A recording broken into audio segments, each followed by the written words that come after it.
16 rayos golpearon el reino de Lulusia. 16 es el número del ataque final de Doflamingo, aquel quien conoce el secreto nacional de Marilloa. 16 es el número de veces que Luffy sonó la campana en Marineford.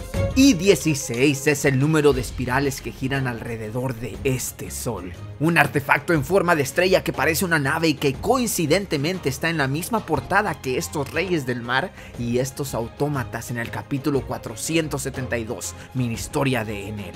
Esto es impresionante. Skypiea se vuelve a posicionar como el arco con más predicciones en todo One Piece, un dios con el poder de destruir islas enteras, el terror como medio de gobierno, referencias a armas ancestrales. Si lo que acabamos de presenciar es el devastador poder de Urano, ya sabemos lo que pasó en God Valley, ya sabemos lo que es el agujero y la eterna luz de Enies Lobby. Lo que estamos a punto de presenciar es el arco de Skypiea a escala mundial. Im es el dios del mundo, es quien se siente en el trono vacío, es quien con su devastador poder obliga al mundo a arrodillarse ante sus pies, pero a diferencia de Enel, todo lo hace bajo las sombras, detrás del telón, moviendo los hilos del gobierno mundial como un maestro titiritero. Pero tal como en Skypiea, el enemigo natural de los dioses, Monkey D. Luffy está a punto de poner al mundo de cabeza. 16 es el número de la carta del tarot La Torre. Esta significa un gran cambio y Eiichiro Oda, ¿en serio tienes toda esta numerología planeada? 16 es el número que representa a Imu, una fuerza que decide qué es el bien y qué es el mal, una fuerza que escribe o borra la historia a conveniencia. Acabamos de presenciar el inicio de la Gran Purga, la era del exterminio, el arco final de One Piece. Y Sabo, el emperador del fuego, ha hecho una jugada magistral en favor no solo del ejército revolucionario y la gente del mundo, sino que una jugada que hará abrir los ojos a algunos miembros de la marina, y esto va a ser el factor decisivo en la gran guerra final. Durante mucho tiempo hemos venido pensando en las armas ancestrales como armas de destrucción masiva. Nos imaginábamos de lo que son capaces, pero realmente nunca hemos tenido una confirmación de su poder de destrucción. Plutón está dormida en las profundidades de Wano. Shirahoshi con los Reyes del Mar no han mostrado su verdadero poder, el poder de Poseidón. Sin embargo, si lo que acabamos de ver fue Urano, esta es la primera vez que experimentamos el verdadero terror que significan las armas ancestrales, y sinceramente no puedo evitar pensar en las bombas atómicas. El youtuber Vinlandé, en su video de esta semana del capítulo 1060, recomendó la lectura de una publicación titulada Guerra Mundial One Piece, escrito por Kyle. La pueden encontrar aquí en la descripción, pero para resumirla, Kyle habla sobre cómo al ser Hiroshima y Nagasaki los únicos lugares en el mundo que experimentaron la caída de las bombas atómicas, los escritores y artistas poco a poco fueron transmitiendo la experiencia de esta pesadilla en sus obras, y el manga y el anime son parte de esto. Gen el Descalzo explora en los ojos de un niño de 6 años la dificultad de sobrevivir incluso después de las bombas. La tumba de las luciérnagas apela a la inocencia perdida tras la posguerra. Náusica toma un lugar en un mundo posapocalíptico causado por armas de destrucción biológica, y One Piece no es la excepción. A pesar de sus humildes inicios, esta serie se ha direccionado a la sensibilidad cultural del uso de las armas de destrucción masiva y sus consecuencias. Kyle, en su artículo, se pregunta por qué un manga sobre piratas que trata sobre amistad y sobre sueños se ha ocupado tanto de hablar de temas tan serios. Si quieren que les traiga en un video el artículo completo, por favor déjenmelo saber aquí en los comentarios. Yo en lo personal creo que todo esto empezó en Skypiea, en donde por primera vez se abordó el tema del genocidio en One Piece. También fue en Skypiea donde el tema de Dios se puso sobre la mesa. Estos 16 rayos de Imu que vimos en el capítulo 1060 recuerdan mucho al Arca Máxima, el ataque con que Enel destruyó Birka y Skypiea. De hecho, los paralelismos entre Imu y Enel van más allá solo de este ataque. La introducción de ambos personajes es aterradoramente similar. Enel sentado en el trono y sus sacerdotes inclinándose ante él. Enel la luz, el dios del rayo. Por su parte, vemos a Imu sentado en el supuesto trono vacío y al Gorosei alabándolo. Imu, el dios del mundo, posiblemente el portador del poder de Urano, que representa al dios del cielo. Han pasado cerca de 2 décadas desde estos capítulos en Skypiea, pero estas palabras aún resuenan hondo. En él dijo: la gente no le teme a Dios, Dios mismo es el terror. En el capítulo 275 del manga, en él continúa: el hombre siempre se arrodillará e implorará misericordia ante el todopoderoso Dios, que Dios puede tomar lo que él desee. Estos son temas muy profundos, pues sabemos que al final en él no era ningún dios. Por arte del destino fue a dar con Luffy, un Luffy prematuro que ni siquiera podía usar haki de armadura o controlar cualquiera de sus 3 formas de haki. Pero aún así, vimos la reacción que tuvo al saber que la omnipotencia de la que él presumía era solo una ilusión. Él mismo se autoproclamó Dios, pero un Dios impotente. Y este es el mayor spoiler, si lo quieren ver así, o el mayor foreshadowing o predicción que nos da Skypiea. En este arco final de One Piece, Imu representa exactamente lo mismo que en él representaba en Skypiea. Esta silueta tan famosa de Luffy como el dios del sol Nika durante Skypiea se va a volver a repetir, solo que ahora Luffy, Joy Boy, Nika se va a mostrar en todo su esplendor. Tal como la gran fiesta final de Upper Yard acabó con los siglos de guerra que hubo entre los Skypianos y los Shandianos, la fiesta al final de One Piece va a unir a todas las razas del mundo en una sola pieza, en el One Piece. ¿Será este el sueño de Luffy? De eso vamos a hablar más adelante. Regresando al tema, incluso si estos 16 rayos que vemos caer en Lulusia no son el arma ancestral Urano, incluso si nuestra intuición está mal, de todos modos es innegable que lo que estamos viendo es un arma de destrucción masiva, así como es inevitable pararse a pensar en este número 16. Vamos a tener que volver a hablar de Enel porque en la portada del capítulo 472, parte de la mini historia de Enel, vemos estos jeroglíficos cuando él por fin llega a la ciudad de la luna. Un sol con 16 espirales rodeándolo. Fue esta la misma portada en la que vimos 3 de las razas aladas, los Virkians, los Skypianos y los Shandianos. Solo faltan los Lunarian, pero quién sabe si Oda los haya tenido planeados desde esos años. En esa imagen vemos varios símbolos. Los autómatas están sobre un arca y fácilmente podemos dividir la imagen en 3 partes. En la parte inferior están los reyes marinos que representan a Poseidón. Luego está el arca con los autómatas que representaría a Plutón y por encima de todo está el sol, Urano. Que Urano sea un sol que ilumina explicaría por qué en Enies Lobby siempre es de día, sin hablar del enorme agujero que seguramente es la prueba de que alguna vez Urano fue usado en ese lugar. Esto también explica con un poco más de detalle qué le pasó a God Valley, que según entendemos no quedó ni un rastro de la isla. Pero entonces, de nuevo, si estamos hablando de Urano, ¿esta arma siempre ha estado en posesión del gobierno mundial? Pues tenemos que pensar que esto es lo que haría más sentido. ¿De qué otra manera Imu, una entidad que parece haber estado gobernando por siglos, incluso antes del Gorosei, que ya más o menos se nos confirmó que hubo otros ancianos antes que ellos? ¿De qué otra manera Imu podría conservar el poder de gobernar durante tanto tiempo? Tiene que tener una moneda de respaldo y esta sería precisamente un arma ancestral. Es justo pensar que como Plutón está en manos de los Kozuki, Poseidón es amiga de Luffy, sería un buen equilibrio que una de las 3 armas estuviera en poder del máximo enemigo de todo One Piece, que sin duda es el gobierno mundial. Esto nos hace replantearnos muchísimas cosas. ¿Cuál es el papel de Barba Negra entonces? Solo pensemos un poco. Barba Negra tiene el poder de la oscuridad, Imu el poder que ilumina Enies Lobby y destruye islas enteras, Luffy el poder de convertir a todos en sus aliados. Y si Luffy y Barba Negra en un paralelismo con God Valley al final deciden juntar fuerzas para derrocar a Imu, la fruta de Barba Negra sería el counter perfecto para Imu. Tenemos que empezar a pensar que Barba Negra, con todos los conocimientos que tiene de historia, ¿acaso él, más que el ejército revolucionario, acaso conoce de la existencia de Imu o el poder de Urano? Y por esa misma razón estuvo en búsqueda durante tantos años de la fruta de la oscuridad. Reconozco que podríamos estar estirando la cuerda un poco, pues sabemos que Barba Negra quería esta fruta para contrarrestar otras frutas del diablo, pero al menos vale la pena plantearse esta pregunta. ¿Es Barba Negra el counter perfecto de Im? El cómo Imu usa este poder devastador de destruir islas es una cosa muy interesante. Hay que ver un detalle en el diseño del trono vacío que podría estar relacionado con Urano. Para empezar, el trono se postra en la cima del mundo, a 10.000 metros sobre el nivel del mar en la Red Line. También está en la cima de estas escaleras y cuando lo vemos de cerca tiene por supuesto el símbolo del gobierno mundial, con la representación de los 4 mares a los costados y Mary Joa en el centro.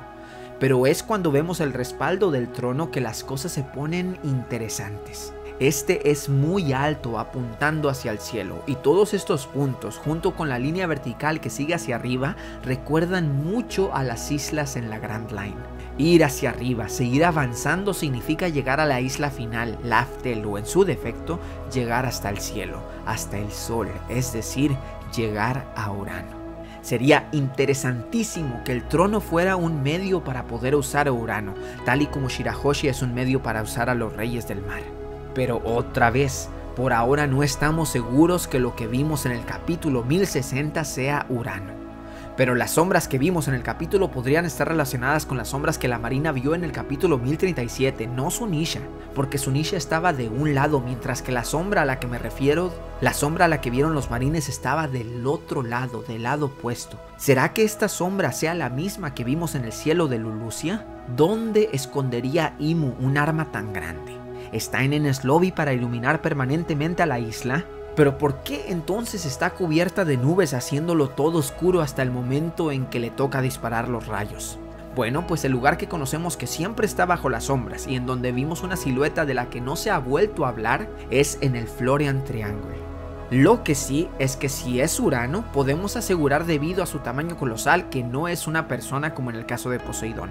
También cabe la posibilidad de que no sea ninguna máquina porque Plutón ya lo es, y pues como con Plutón también habría planos para esta arma, planos de los que nunca hemos escuchado nada. Lo que sea que esta arma es, puede ser activada remotamente. ¿Será posible que sea una criatura? Así la trilogía estaría completa, persona igual a Poseidón. Objeto igual a Plutón. Animal igual a Urano. ¿Será que el huevo de Roger tiene algo que ver en esto?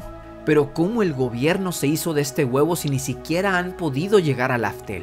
Sin embargo, el huevo no está en Laftel, pues la última vez que vimos el barco de Roger después de haber desbandado a sus piratas, el huevo aún estaba allí en el barco. ¿Por qué el gobierno tendría entonces el ave o dragón volador superpoderoso tirador de rayos láseres que salió de ese huevo? Veamos, ¿cuáles son otras posibilidades? ¿Se acuerdan de la nave voladora que vio Belli y de la que nunca nadie más volvió a hablar? Esta se parece mucho en diseño a este sol de la portada de Enel. Otra posibilidad es que tal vez Urano sea la capacidad de controlar fenómenos meteorológicos, una especie de fórmula química que puede disolverse en las nubes. Ojo, porque este concepto no es nuevo, pues lo vimos en Alabasta.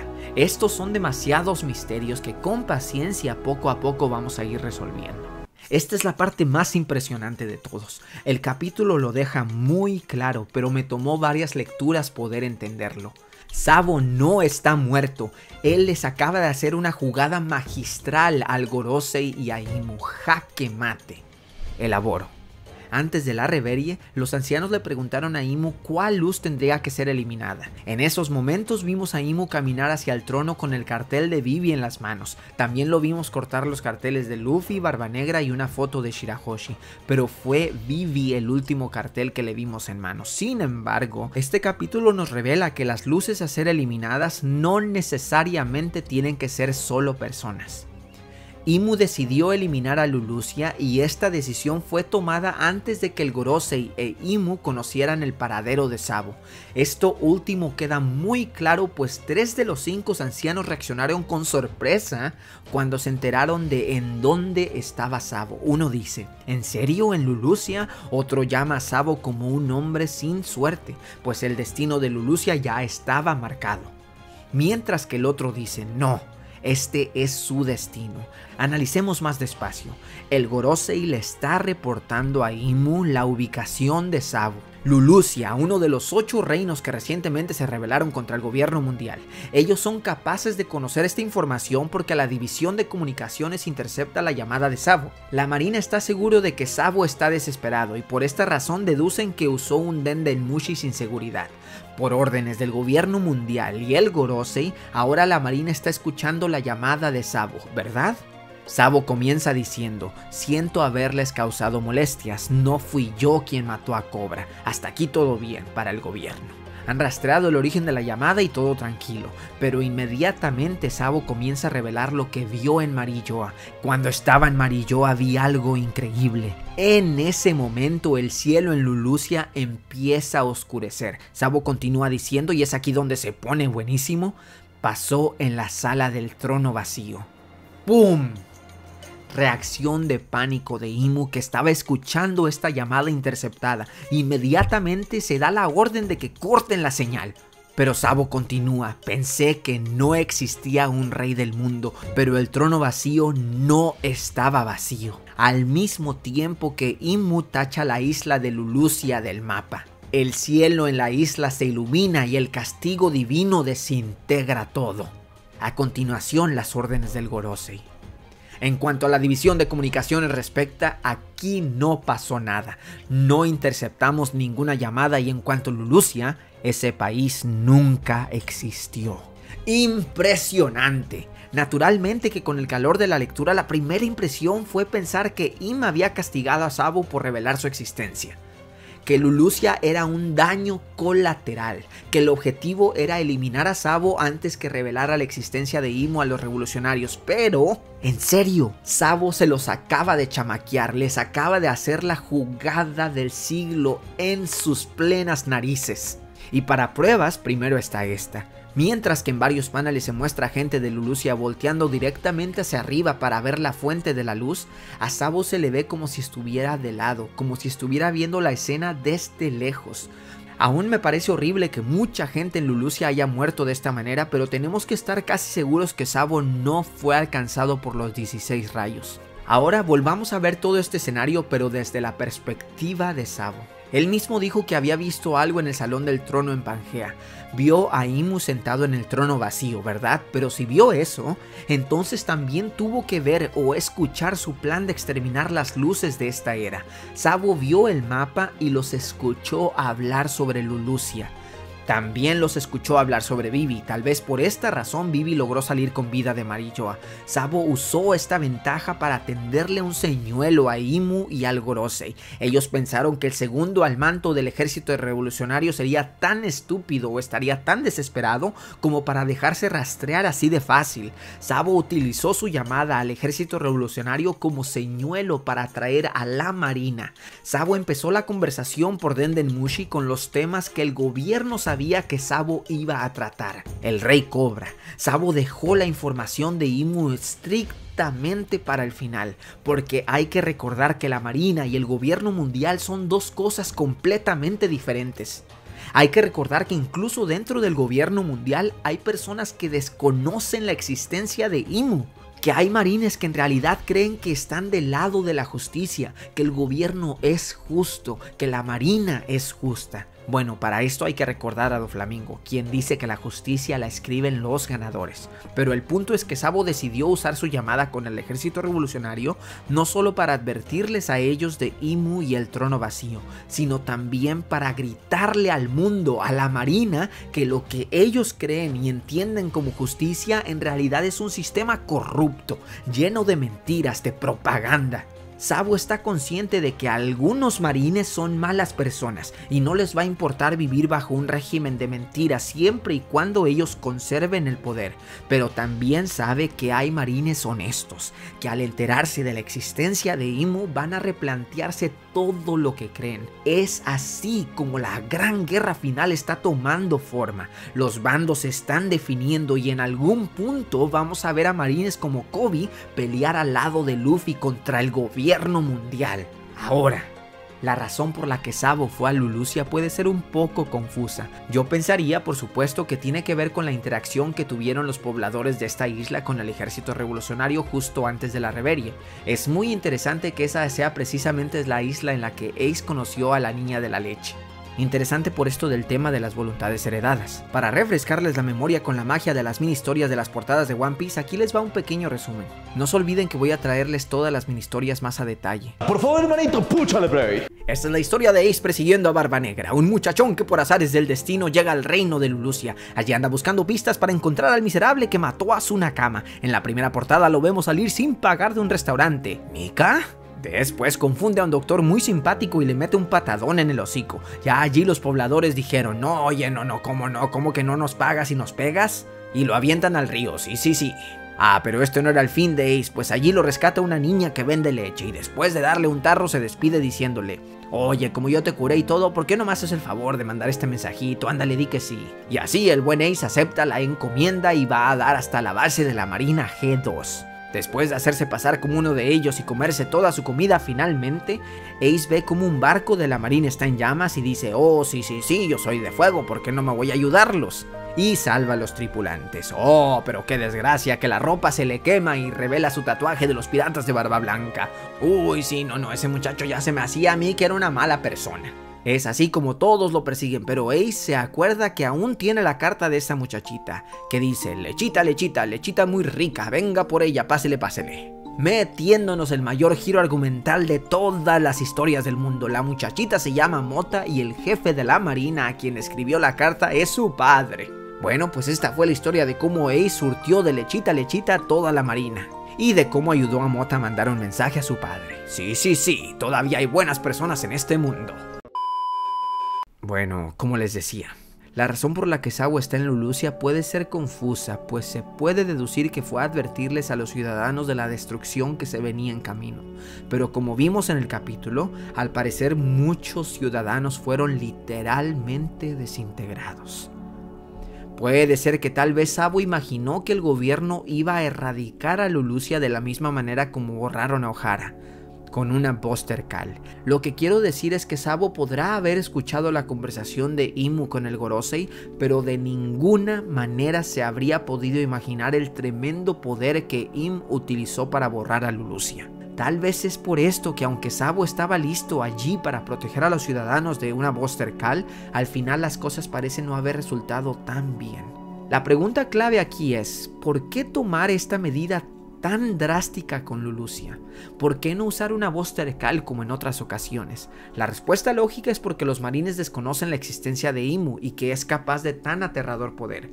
Se usó una Buster Call en Ohara porque la marina estaba implícita. Este incidente de Lulusia supera toda amenaza que hayamos visto hacia el gobierno mundial. No sabemos por qué, pero a juzgar por la acción desmedida de Imu, Lulusia representa un peligro para el orden mundial, pero aún queda la pregunta, si Imu tiene tanta preocupación porque su identidad permanezca bajo las sombras, ¿por qué hacer algo tan grande e innecesario? ¿O tal vez no le importa que la gente sepa de su poder? Destruir así sin el más mínimo esfuerzo una isla por completo es aterrador. El poder más grande que hemos visto en One Piece sin lugar a dudas. ¿Acaso lo que pasó en Lulusia es un escarmiento para las otras 7 naciones que se rebelaron? ¿Qué clase de mensaje es ese? Si se supone que hay una junta de reyes cada 4 años llamada Reverie, ¿qué tomar una decisión así contra un reino sin consultar la opinión de nadie más no es una señal de que hay un rey supremo? O sea, ¿precisamente lo que Im quiere esconder? ¿O ya estamos en un punto de la historia en que las fachadas no importan? En que las apariencias son lo de menos. Lulusia tenía que ser exterminada sí o sí. Pero si no fue por Sabo, como hemos estado diciendo, entonces ¿por qué? ¿Por rebelarse contra los reyes locales? Me parece un tanto exagerado. Tal vez haya algo más en Lulusia que la rebelión. Tal vez el espíritu del ejército revolucionario llegó tan hondo en los corazones de los ciudadanos de Lulusia que deshacerse de sus reyes no les fue suficiente. Tal vez ellos ya se atrevieron a aceptar lo que todo el mundo de One Piece sabe, pero que tienen miedo de enfrentar. El verdadero problema son los dragones celestiales. Pero pobres de los ciudadanos de Lulusia, porque si bien han llegado a la conclusión correcta, pocos saben que los dragones celestiales no son más que meras marionetas, que un rey autoproclamado dios del mundo existe bajo las sombras y que se sienta en el trono vacío. Hablemos un poco de la parte final del capítulo. Sin lugar a dudas, los últimos miembros de la peor generación que van a jugar un papel importante en la historia están a punto de ser protagonistas. Los sombreros de paja se encuentran con un tipo de remolino burbuja como el que había usado Vegapunk para calentar una de las islas de invierno. Tal vez sea esta la misma razón por la que esta burbuja esté allí, en esa isla de invierno específicamente. Pero Jewelry Bonnie ha aparecido en su forma niña, y si nos vamos a enterar exactamente de qué pasó en Marilloa, va a ser gracias a ella. Oda ha guardado este personaje por tanto tiempo que me da mucha emoción pensar en lo que nos espera. Espero que también Uroge tome un papel importante. Sin embargo, el cómo llegó Jewelry Bonnie a ese lugar es un misterio que posiblemente incluya a Kuma. ¿Qué tal si en Marilloa pasó algo muy parecido a Shabody, pero fueron Bonnie, Sabo, Vivi los que fueron enviados a un lugar seguro? Lo que sí es que ya podemos estar seguros que la siguiente isla es una de invierno. Dudo mucho que Elbaf sea una isla de invierno, por lo que la teoría de que íbamos a hacer una parada antes de Elbaf se ha cumplido. Lo más seguro es que esta isla se trate del territorio de Shanks que Bartolomeo invadió, o tal vez sea la isla favorita de Kaido en donde pasó la historia de Caribou con la ancianita. Lo que sí que queda descartada es la isla de invierno de Vegapunk, pues esta está en la primera mitad del Paradise. En cuanto a Luffy, queda muy claro que parte de su sueño es que sus amigos puedan ser libres y sobre todo puedan comer todo lo que quieran, ¿verdad? Ser el rey pirata siempre ha sido su meta, no su sueño. La primera vez que se nos presentó el sueño de Luffy, censurado por supuesto, fue en el Monte Kolubo. Ace quería encontrar significado a su vida, Sabo quería viajar por el mundo y escribir un libro, traer libertad a la gente, y Luffy, escúchenlo ustedes.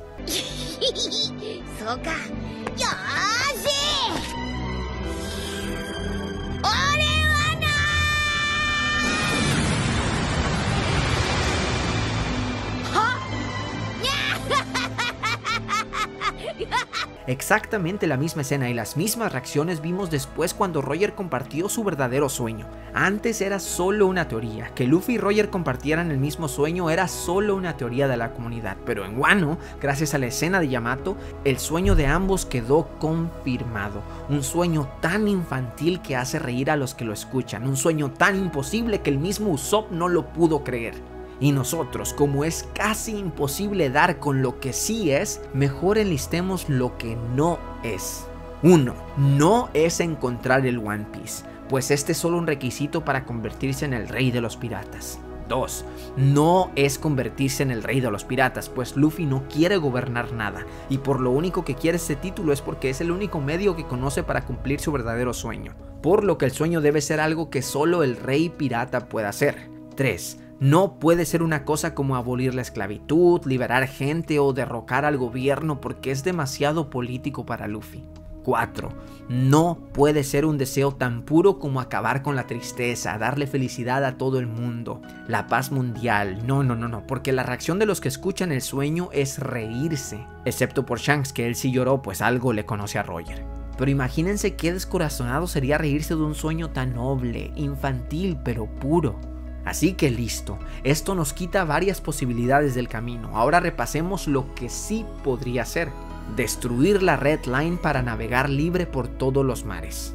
Esto no involucraría nada político, por lo que está en personaje. Simplemente Luffy es la manera en que conoce de cómo lidiar con obstáculos, destruyéndolos.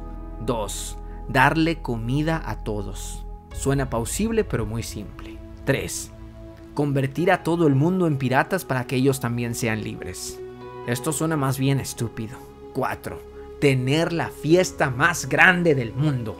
Esta última es una teoría de la que se ha venido hablando muchísimo. Ser pirata es la única forma que Luffy conoce de festejar con todos tus amigos. Él mismo le dijo a Shanks que iba a ser un pirata más formidable que él solo para tener mejores fiestas. Puede que al final no sea esta opción, pero por lo pronto me quedo con esta idea. Esta involucraría la destrucción de la Red Line para que todas las personas del mundo puedan festejar al mismo tiempo, pero el problema es cómo juntar a todos en un solo lugar. La respuesta podría ser la misma destrucción de la Red Line, que como en la historia de Noah en la Biblia, el mundo se vio inundado y Noah y su familia fueron salvados por el arca. Tal vez el arca Noah de la isla Gyojin va a albergar a todos los habitantes del mundo y allí es donde van a tener una super fiesta. No, bueno, es muy descabellado. Es que todo suena descabellado, así está hecho intencionalmente. Oda ha hecho al sueño de Luffy tan increíblemente simple e infantil que sencillamente tendremos que esperar para saber qué es. Pero ¿qué tal si el sueño de Luffy es: quiero ir a otros planetas y explorar los mares allí? Después de todo, sabemos que los piratas espaciales sí existen gracias a las mini historias de Enel. ¿O qué tal si el sueño es ir a la luna? Bueno, pues esto se interpondría abiertamente a los sueños de sus nakamas, y a juzgar por sus reacciones, no es que el conocer el sueño de Luffy los haya sorprendido o haya cambiado en alguna manera su percepción de él. Después de muchísimos años volvemos a ver interacciones que valen oro puro. Una escena igualita en humor a la que tuvimos al final de Alabasta, cuando Robin se unió al barco. Los sombreros de paja le gritan nombres a Zoro, y a nosotros nos encanta ver el desarrollo de estos personajes.